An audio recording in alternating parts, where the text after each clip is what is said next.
નવરંગપુરામાં office વેચાણના નામે પૈસા લઈને ધમકી આપવામાં આવી છે। પિયુષ શાહ નામના વેપારીએ બાનાખત કરી 45 લાખ રૂપિયા આપ્યા, પરંતુ દસ્તાવેજ ન થતા તેને અને તેના પરિવારને જાનથી મારી નાખવાની ધમકી આપવામાં આવી। જે બાદ વેપારીએ નવરંગપુરા પોલીસ મથકના દિનેશ કાચા સામે ફરિયાદ નોંધાવી છે।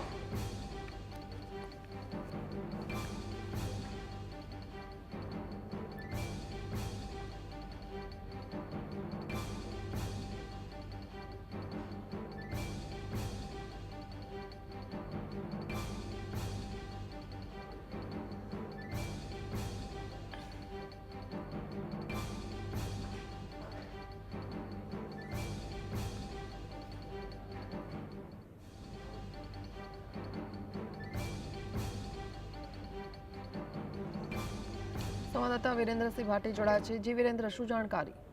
बिल्कुल जी इना के नवरंगपुरा विस्तारनी अंदर जे ऑफिस वेचाणना नामे व्यक्तिओ द्वारा पैसा पડાવી લેવામાં આવ્યા હતા, તેમજ બાનાખત જે કરવામાં આવ્યું હતું, એટલે કે દસ્તાવેજ જે કરી આપવામાં આવ્યા હતા, છતાં પણ 45 લાખ રૂપિયા વેપારી પાસેથી લેવામાં આવ્યા, દસ્તાવેજ આપવામાં ન આવ્યા। અને વેપારી જ્યારે જે દસ્તાવેજો તેમજ તેની દુકાનની માંગણી કરતા હતા, ઓફિસની જે માંગણી કરવામાં આવતી હતી, તેમ છતાં સામેવાળા પક્ષ તરફથી ધમકી આપવામાં આવતી હતી, પરિવારને અડચણરૂપ થવાની ધમકી આપવામાં આવતી હતી।